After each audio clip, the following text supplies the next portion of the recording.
Buenas noches, bienvenidos, bienvenidas al espacio de buena lectura.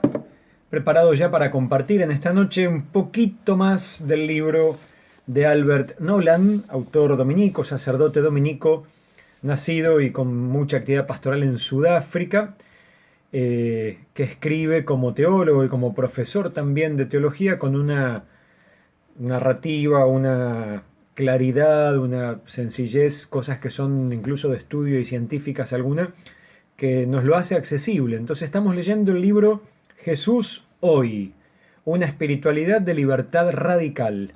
Hemos leído la introducción, hemos leído un poco ayer lo que él presenta como una sed o hambre de espiritualidad en este tiempo, las búsquedas distintas que ha habido cuando estamos en un tiempo posmoderno que se descree en las grandes instituciones, en los dogmas, pero se busca igualmente la espiritualidad y sin saber se busca por un montón de lugares que a veces no nos llevan a la respuesta que nos hace bien. Entonces, en eso estábamos. Hoy comparto un poquito más que después del hambre de sanación de la que mencionábamos ayer, la mística, esa experiencia que hay que tener para poder comprenderla. Vamos a la parte final de este capítulo que Albert Nolan titula, esta parte final, Espiritualidad secular. Por secular entendemos aquello que no es sagrado o religioso, sería la espiritualidad común de las personas comunes, no necesariamente dentro de una religión, pero que igualmente es espiritualidad porque es hambre de su espíritu. Espiritualidad secular, entonces, de Albert Nolan. Uno de los desarrollos más significativos de nuestro tiempo es la separación entre espiritualidad y religión. Separación entre espiritualidad y religión. Diarmuid o Marchu, entre otros, un autor, afirma que la espiritualidad ha acompañado al ser humano desde el principio, pero la religión fue introducida hace solo 5.000 años y desaparecerá progresivamente, porque la espiritualidad está floreciendo ahora fuera de las grandes religiones del mundo. Aun cuando aquí está sucediendo algo muy significativo, pienso que establecer una dicotomía entre las palabras espiritualidad y religión no es particularmente valioso en nuestra búsqueda de los signos de nuestro tiempo.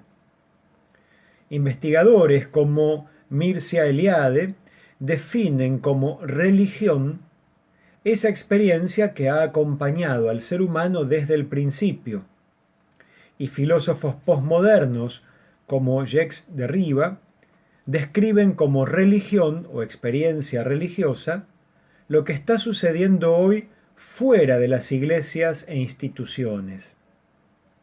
Lo que todos estamos empezando a reconocer es que las instituciones religiosas tienden a fosilizarse, a hacerse legalistas, dogmáticas y autoritarias. Pero, cualquiera que sea el nombre que escojamos para designarlo, hoy hay un hambre muy intensa de espiritualidad que no puede encontrar el alimento que busca en nuestras iglesias, mezquitas, sinagogas o templos. Hago un paréntesis, y esto es opinión personal, no es lo que está diciendo todavía aquí el autor. Cuando se habla de que las religiones tienden a dogmatizarse, a volverse legalistas, autoritarias, lo cual es cierto, ha sido como algo que se nota crecientemente, también se puede ver como que la sociedad fue siempre así durante mucho tiempo y cuando la sociedad va cambiando y se va modernizando, las religiones siguen todavía sin cambiar. Con lo cual no sería que la religión se está volviendo legalista, sino que la sociedad está dejando de ser legalista. Entonces queda en evidencia algo que todavía no ha cambiado. Pero también es cierto, y ahora sí hablando de nuestra religión, la católica, la Iglesia Católica, que cuando, por ejemplo, experiencias o intentos lanzados por el Papa actualmente el Papa Francisco, de renovación, de simplificación, hay un montón de voces internas dentro de la Iglesia reactivas, reaccionarias, que se enojan, que se agarran fuertemente de dogmas, de tradiciones, de cosas que son de otro siglo, pero que no nacieron con Jesús, sino que son prácticas de la Edad Media, por ejemplo, y se aferran a eso y critican que el Papa está derribando todo, que se está perdiendo la religión porque se están cambiando simplemente costumbres que no surgieron con Jesús. Entonces también se hace muy difícil un acercamiento más simple a la sociedad, a la gente, a lo que hoy necesita la gente, si desde adentro están aferrados a ciertas cosas, y no solo sacerdotes, obispos, muchos laicos también, muchos movimientos muy cerrados, a veces muy de derecha, que no quieren dejar prácticas que, repito, no son la fuente de nuestra fe, porque la fuente es Jesús y el Evangelio. Y hay prácticas que son del siglo XV, del siglo XIV, del siglo XVII, que no se quieren dejar. Entonces, ahí también esto que menciona el autor, coincido, o sea, se ven muy autoritarias, muy legalistas las religiones, pero cuando se intentan transformar, a veces las voces más en contra son de adentro. Vuelvo al texto de Nolan. Uno de los grupos que sienten más intensamente el hambre de espiritualidad es el de las personas que han descubierto la nueva historia del universo, que analizaremos más adelante, ciencia que tocará en el capítulo 4 del libro.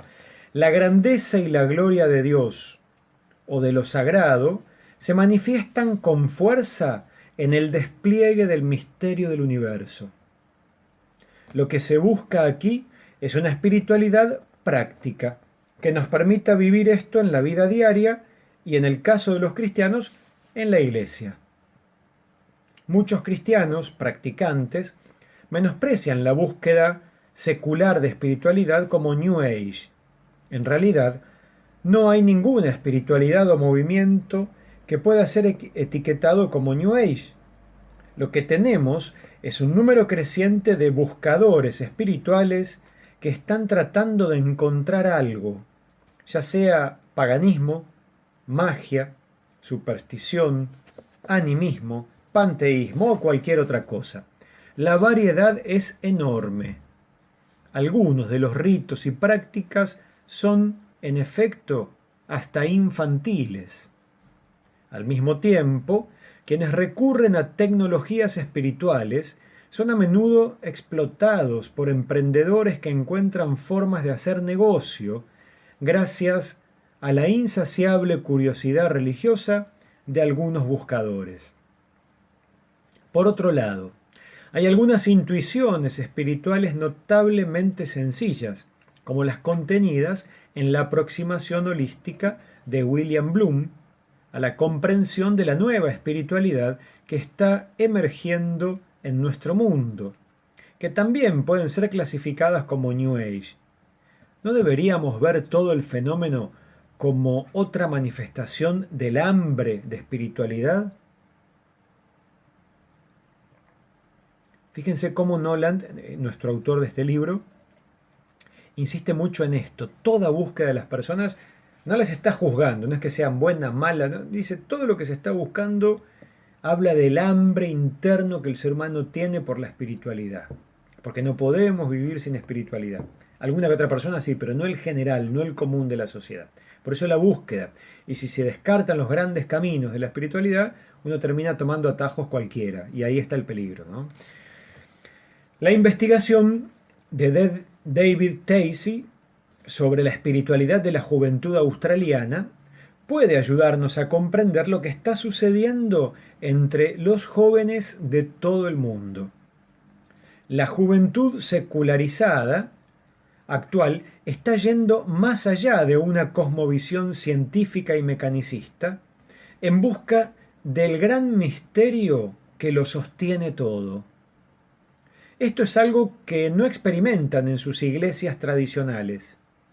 Y dicen que lo único que encuentran en ellas son enseñanzas autoritarias, rituales vacíos y dualismos. El dualismo cuerpo-alma no tiene ningún significado para los jóvenes posmodernos. Quieren una espiritualidad que incluya el cuerpo y su sexualidad. Mi experiencia con los jóvenes negros y blancos en la escuela y en la universidad durante más de 30 años es que ninguno de ellos, excepto los fundamentalistas y los neoconservadores religiosos, ninguno de ellos están interesados ya en doctrinas y dogmas. El extraordinario éxito de Taizé, el monasterio ecuménico, centro de retiros en Francia, donde a lo largo del año miles de jóvenes se reúnen por turnos semanales, se debe a la libertad que ofrece. No se impone ninguna doctrina y ningún dogma. No se predica en ninguna de las largas liturgias. Los jóvenes se reúnen en grupos para hablar de espiritualidad, de la Biblia o de lo que quieran. Hay largos periodos de silencio y las oraciones, los cantos y las celebraciones litúrgicas son sencillas y repetitivas. Pensemos lo que pensemos acerca de todo esto, hay que reconocer que es uno de los signos de nuestro tiempo. Insiste el autor, signo de este tiempo, búsqueda de espiritualidad por distintas vías, por distintos caminos, rechazando o dejando de lado las cosas más tradicionales de todas las religiones, no solo la nuestra, pero dejándolas de lado. Algo para tener presente, normalmente los que siguen esto, un cura que lee un libro todas las noches, la mayoría de ustedes son católicos, practicantes, algunos por ahí no tanto, pero sí la mayoría. Entonces, por ahí nos parece raro, pero saliéndonos de nuestra burbujita de club protegido de católicos, afuera hay una gran cantidad de gente que está en esto que el autor nos dice. Por eso me pareció importante leerlo. Buscan contacto con lo sagrado, pero no a través de la religión, de las religiones. Es una espiritualidad de otro tipo la que se busca. Y nosotros que durante mucho tiempo nos hemos basado más en dogmas y en revelaciones, tenemos que entender que no está mal, toda esa historia ha sido nuestra riqueza, pero también si volvemos al Evangelio a mirar a Jesús particularmente, que es lo que vengo insistiendo tanto en la buena lectura desde que empezamos, mirar a Jesús, sus prácticas, sus palabras, su modo, su propuesta de vida, llena mucho más que estar viendo leyes, normas, pautas, dogmas y costumbres del medioevo. Ir a la fuente siempre da vida, y la fuente para nosotros es Jesús de Nazaret, con su modo de vida y su propuesta de vida. Y a veces sabemos poco de eso. Podemos llegar a saber leyes de memoria, cómo se comulga con la mano, sin la mano, cuál va arriba, cuál va abajo, qué cantos se hacen en qué época del año. Pero de Jesús y el Evangelio no sabemos tanto. Hay que bucear, zambullirnos ahí, porque ahí está la respuesta a nuestra espiritualidad, pero también puede ser una propuesta interesante a muchos otros, aún sin tanta práctica de dogmas, como la gente hoy no busca eso, busca más algo que le dé vida. Jesús da vida. Él lo dijo, yo soy el camino, la verdad y la vida, fuente de vida, luz del mundo. Por ahí hay que ir. Que descansen, buenas noches, continuamos mañana si Dios quiere.